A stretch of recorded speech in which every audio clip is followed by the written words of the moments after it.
Madame, Messieurs, bonjour et bienvenue au journal. Un recours aux méthodes endogènes pour lutter contre le terrorisme, c'est l'une des options envisagées par les populations du Namantenga. Forgerons, chefs de terre et autres dépositaires coutumiers ont fait des rites pour implorer Dieu et les manes des ancêtres à agir pour la paix. La loi sur la promotion immobilière va rentrer bientôt dans sa phase opérationnelle. Promulguée le 3 juillet dernier, l'État et les partenaires sociaux peaufinent les textes d'application. Un conclave s'est ouvert ce matin à cet effet. Dans ce journal, nous parlerons de cueillette de chenilles de karité au Chitoumou. Comment sont récoltées ces chenilles qui sont entrées dans les habitudes alimentaires et surtout comment se fait le traitement avant que la ménagère les rapporte à la maison. Restez avec nous pour le découvrir. Voilà pour les titres. Madame, Messieurs, bonjour et ravi de vous retrouver. Le week-end passé, la ville de Boulssa a servi de cadre pour effectuer des rites pour la paix dans la province du Namantenga. Les coutumiers ainsi que les détenteurs du savoir ancestral de cette province ont procédé à des rites afin que toute mauvaise intention envers le Namantenga nuise aux initiateurs et autres instigateurs. Des moments immortalisés par Martin Ouedraogo et Yacouba Kwala.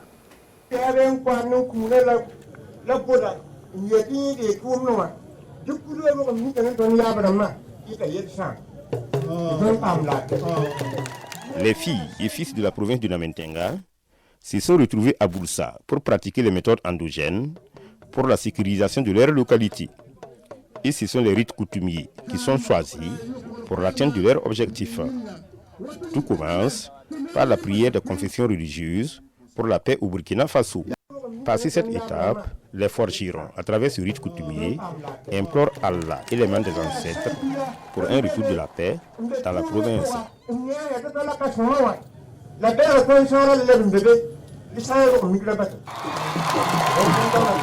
C'est le tour des rites coutumiers des Tengswaba. L'aîné des Tengswaba demande à Dieu et aux mains des ancêtres de maudire toute personne qui sera en complicité avec les terroristes et aussi aider le Burkina à retrouver sa quiétude.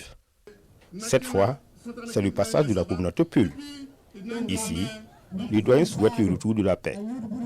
Ils cassent cette calebasse en guise de malédiction contre toute personne qui va être en complicité avec les terroristes. Cet engagement communautaire suscite de l'espoir dans le Namantenga. Je souhaite que Dieu accomplisse nos vœux. Nous devons nous accepter et nous pardonner tout en abandonnant nos mauvaises pratiques pour les vivre ensemble. Nous avons manifesté que nous sommes les grains d'un seul et même panier. Vous avez entendu le message des Peuls. Ils ont incité sur le pardon. Vous avez vu tous les symboles qu'ils ont donnés. On a cassé une calebasse. Alors, et j'ai insisté pour que nous puissions démolir les murs de haine et d'intolérance, d'incompréhension pour bâtir des ponts de fraternité, des ponts d'amitié. Nous avons tous le même message à donner, non seulement à la population du centre-nord, mais à l'ensemble de nos frères et sœurs du Burkina Faso. À l'occasion, filles et fils du Namantenga ont donné 15 tonnes de vivres aux personnes déplacées internes. Ils ont collecté également une somme de plus de 300 000 francs CFA pour l'effort de guerre. Et pour promouvoir davantage la cohésion sociale et le vivre ensemble dans la région de la Boucle du Monde, l'association Destin en Main se renforce avec de nouveaux membres. Le week-end passé, ces nouvelles personnes ont été officiellement installées dans la barque de l'ADM. Ils sont une vingtaine et ont pour tâche de faire rayonner les idéaux de l'association Destin en Main. Yves Rouamba et Edouard Ouedraogo. Ces hommes et ces femmes reçoivent ces drapeaux qui marquent leur adhésion totale à l'ADM, l'association Destin en Main. Après leur installation officielle ici dans la cité de Bankoui, ils s'engagent à travailler pour une reconnaissance des idiots de l'association partout dans la Boucle du Monde. Notre association est apolitique. Bon, ça fait que nous pouvons convoquer tous les maillons voilà, pour la cohésion sociale. Voilà, plus c'est politique, ceux qui ne sont pas dans la politique, voilà, pour pouvoir échanger, pour voir comment proposer des idées de développement. La cohésion sociale et le vivre ensemble sont entre autres les objectifs recherchés par l'ADM. D'abord, les objectifs de l'association, c'est au nombre de 4. C'est la cohésion sociale, alors l'entraide, et le développement socio-économique et ensemble la paix pour le pays. Et à travers ces nouveaux objectifs-là, nous avons demandé au coordinateur régional, comme toutes les coordinations régionales d'ailleurs, de pouvoir mettre en place les bureaux au niveau des régions, des arrondissements, afin que l'ADM puisse se retrouver dans toutes les sphères du pays. Et pour commencer à faire un travail de fond, afin que la population elle-même puisse prendre son destin en main, afin que nous puissions booster pour que les objectifs que nous sommes assignés soient réellement une réalité. L'association Destin en main a lancé officiellement ses activités en août 2022 et l'installation des coordinations régionales et provinciales de la Boukou du Mouhoun constitue l'avant-dernière étape selon son bureau exécutif national. Comment disséminer le contenu du manuel de base de l'éducation à la citoyenneté? À cette question, la trouvaille du ministère de la Justice et des Droits humains est celle de la formation des leaders d'organisations de la société civile. C'est dans cette optique qu'une formation est dédiée aux leaders d'OSC afin qu'ils soient des ambassadeurs auprès des Burkinabés. Salif Belem, Oumou Sissé. Promouvoir la citoyenneté dans un Burkina Faso confronté à plusieurs défis, c'est le but de cette formation. Organisée par le ministère en charge des droits humains, elle vise à outiller ces leaders d'organisation de la société civile sur l'organisation et le fonctionnement de l'État, la participation citoyenne, la culture de la tolérance et de la paix. Au sortir de cette formation, nous tentons de voir des acteurs de la société civile beaucoup mieux outillés et formés, en tout cas pour aller relever les défis sur le terrain, qui sont les défis de la promotion de la citoyenneté. Vous savez qu'un peuple bien éduqué, il devient citoyen. Et quand vous avez affaire à des citoyens, vous pouvez envisager facilement le développement économique et social de votre pays. Cette formation entre dans le cadre de l'harmonisation des pratiques de promotion des valeurs sociales burkinabées à travers le manuel de formation de base sur l'éducation et la citoyenneté. Les nouvelles connaissances reçues vont contribuer à améliorer les actions de ces leaders d'OSC sur le terrain. J'ai l'habitude de descendre sur le terrain avec les membres de notre association.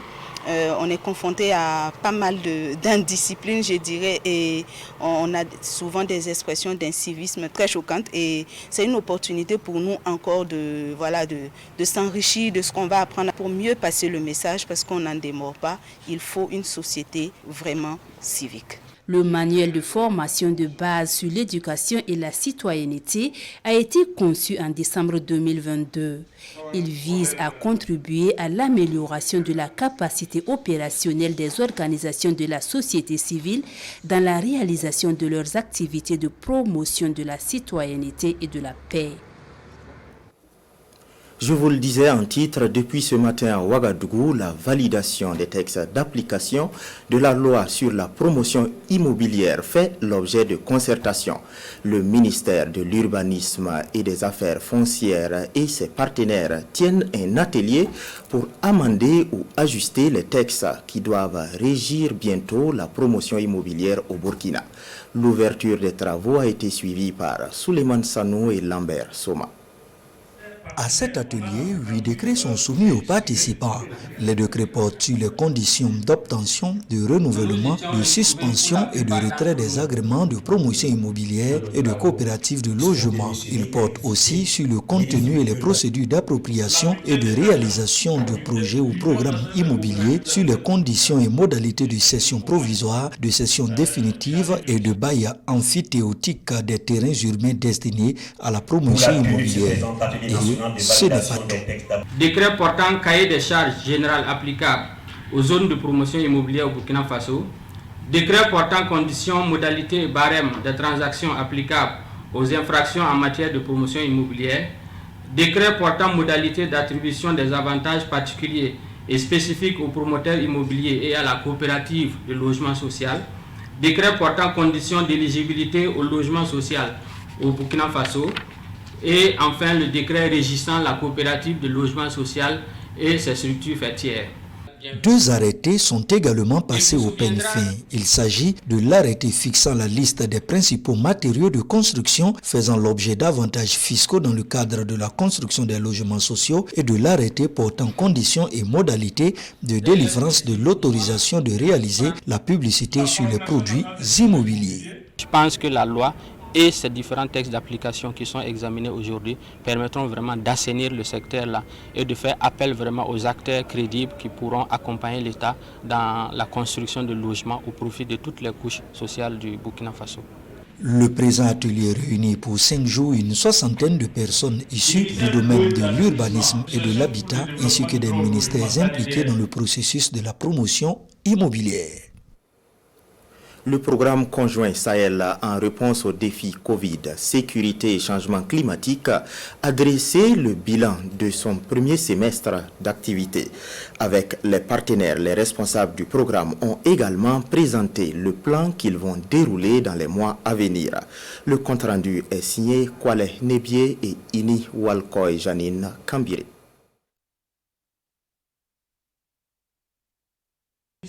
À cet atelier, 8 décrets sont soumis aux participants. Les décrets portent sur les conditions d'obtention, de renouvellement, de suspension et de retrait des agréments de promotion immobilière et de coopératives de logement. Ils portent aussi sur le contenu et les procédures d'appropriation et de réalisation de projets ou programmes immobiliers, sur les conditions et modalités de cession provisoire, de cession définitive et de bail amphithéotique des terrains urbains destinés à la promotion immobilière. Et ce n'est pas tout. Décret portant cahier des charges générales applicables aux zones de promotion immobilière au Burkina Faso. Décret portant conditions, modalités et barèmes des transactions applicables aux infractions en matière de promotion immobilière. Décret portant modalités d'attribution des avantages particuliers et spécifiques aux promoteurs immobiliers et à la coopérative de logement social. Décret portant conditions d'éligibilité au logement social au Burkina Faso. Et enfin le décret régissant la coopérative de logement social et ses structures faîtières. 2 arrêtés sont également passés au peigne fin. Il s'agit de l'arrêté fixant la liste des principaux matériaux de construction faisant l'objet d'avantages fiscaux dans le cadre de la construction des logements sociaux et de l'arrêté portant conditions et modalités de délivrance de l'autorisation de réaliser la publicité sur les produits immobiliers. Je pense que la loi et ces différents textes d'application qui sont examinés aujourd'hui permettront vraiment d'assainir le secteur-là et de faire appel vraiment aux acteurs crédibles qui pourront accompagner l'État dans la construction de logements au profit de toutes les couches sociales du Burkina Faso. Le présent atelier réunit pour 5 jours une soixantaine de personnes issues du domaine de l'urbanisme et de l'habitat ainsi que des ministères impliqués dans le processus de la promotion immobilière. Vous venez de suivre l'atelier sur la validation des textes d'application de la loi sur la promotion immobilière. Allons à présent avec le projet conjoint Sahel qui vient en réponse aux défis Covid, sécurité et changement climatique.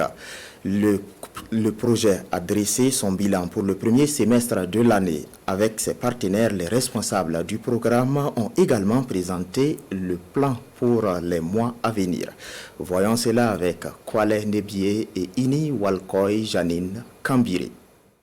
L'heure de l'évaluation a sonné pour le programme conjoint Sahel en réponse aux défis Covid-19, conflits et changements climatiques.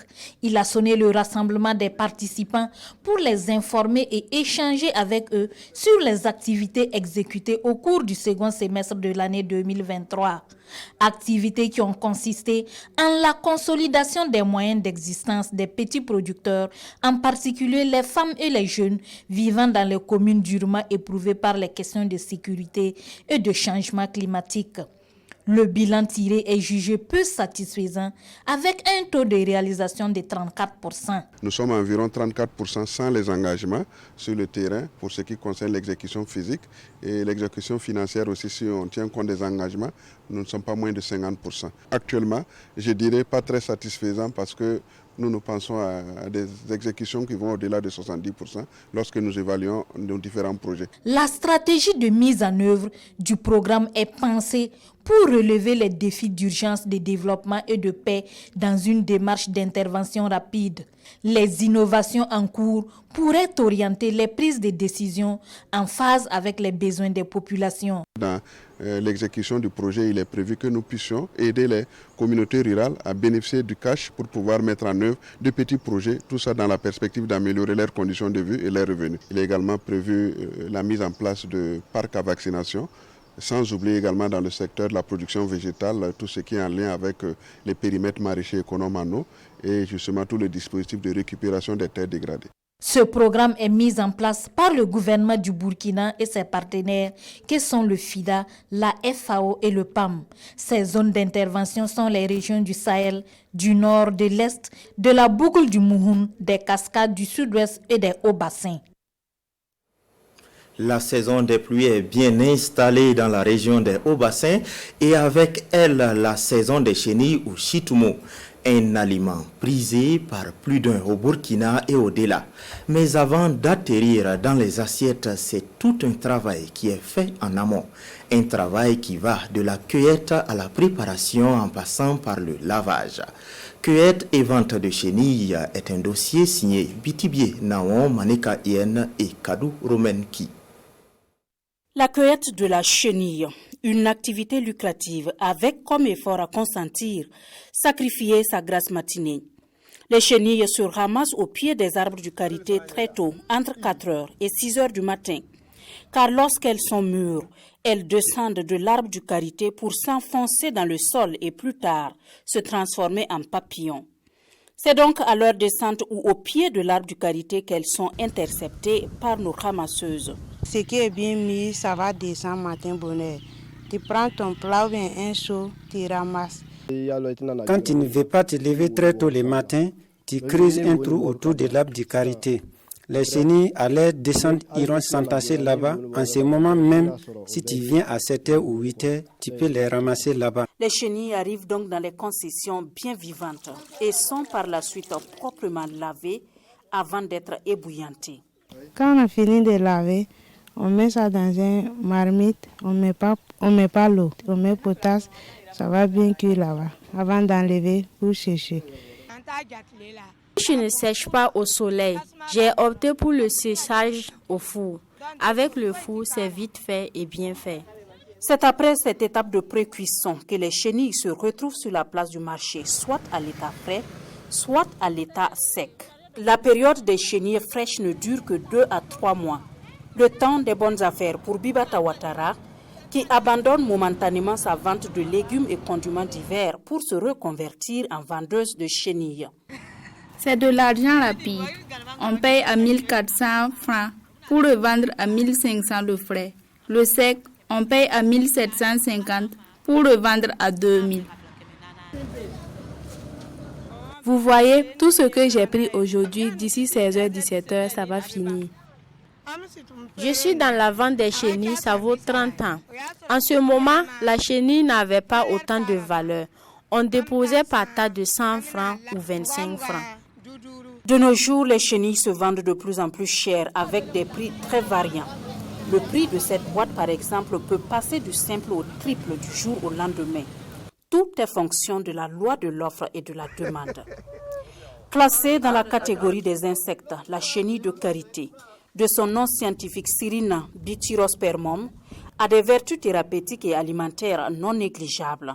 C'est un insecte avec des valeurs nutritionnelles exceptionnelles. Particulièrement, c'est riche en protéines, c'est riche en lipides, c'est riche surtout en vitamines et en micronutriments, en sels minéraux surtout. Leur rôle intervient surtout dans le métabolisme de l'organisme parce que, comme on l'a dit là, sans ça, il n'y a pas de vie en tant que telle parce que c'est les catalyseurs dans le métabolisme de l'organisme. On aime bien manger le chitoumou. Il paraît que c'est aussi un remède contre les morsures de chiens, le diabète et l'hypertension.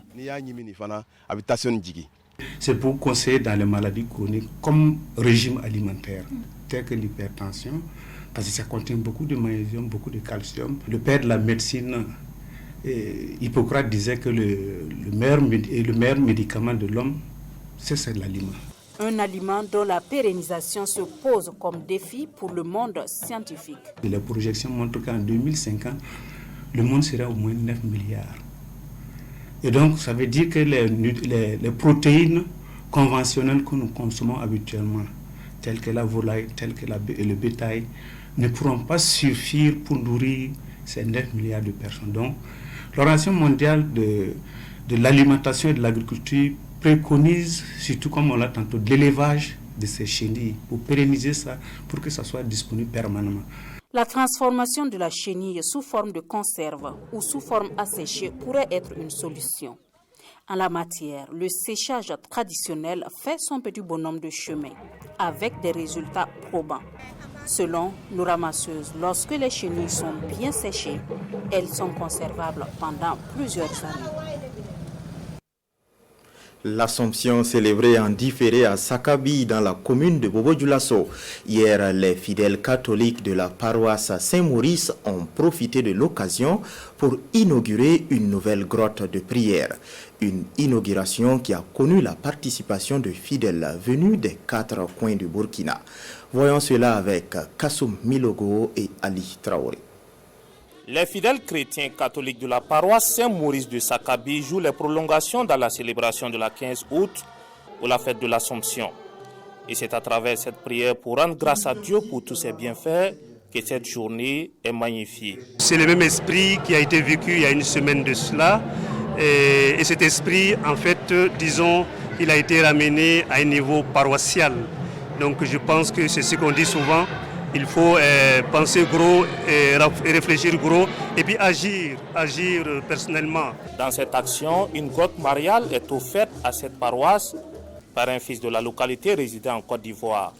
Pour Michael Sanou, ce geste n'a qu'un seul objectif. Je suis un croyant, j'ai grandi dans ce village et réellement j'ai vu que le degré de foi de cette communauté villageoise ici est tellement grande. Vraiment grande. Et que j'ai senti un engouement d'avancer dans la prière. Ce sont des fidèles visiblement heureux d'avoir bénéficié de cette grotte qui devrait en principe contribuer au renforcement de la foi. Vraiment, c'est un sentiment de joie qui nous anime ce matin avec l'inauguration de notre grotte donnée par Michael Sanou. On le bénit. Dans le cas de la religion, c'est dire aux femmes surtout qu'il y ait beaucoup d'entente, beaucoup de cohésion entre elles et que cette grotte-là soit leur lieu, vraiment, c'est leur maison, qu'elles l'entretiennent réellement. Cette célébration a connu la participation des fidèles venus de toutes les contrées du pays. Les parutions du jour s'intéressent à l'opération de contrôle de présence des agents du public payés sur le SIGAS-PE. Les quotidiens de ce lundi reviennent aussi sur la visite du chef de l'État à la base 511 de l'armée de l'air. La revue de presse est signée Bienvenue Tansa. Échange avec le chef d'état-major de l'armée de l'air, visite de la flotte de l'armée de l'air, des ateliers de maintenance et échange avec le personnel, le menu d'une journée d'immersion à la base 511 pour le chef de l'État, selon ce témoignage du journal Aujourd'hui au Faso. Cette visite effectuée vendredi dernier a été mise à profit par le capitaine Ibrahim Traoré pour féliciter les éléments de l'armée de l'air pour le travail abattu et les exhorter à plus d'efforts dans le cadre des opérations de reconquête du territoire, selon l'observateur Palga, citant la direction de la communication de la présidence du Faso. Citoyen aperçoit une sortie interpellatrice du genre, soyez prêts à tout moment, vous pouvez être amené à servir la patrie tant à l'intérieur qu'à l'extérieur de vos bases. L'Express du Faso veut savoir qui sont ces agents payés non enrôlés qui coûtent plus de 10 milliards de francs CFA l'an.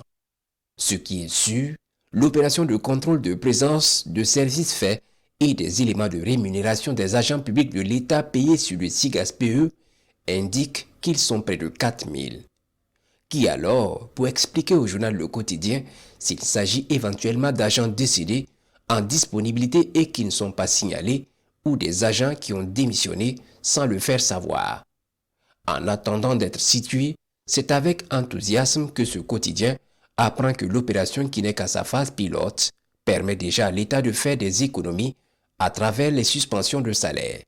C'est à croire, selon l'Express du Faso, que des agents sont prêts à brûler ce pays pour chauffer leur café. Vous pouvez retrouver toutes ces informations sur nos plateformes numériques. Pour ma part, je vous souhaite bon après-midi.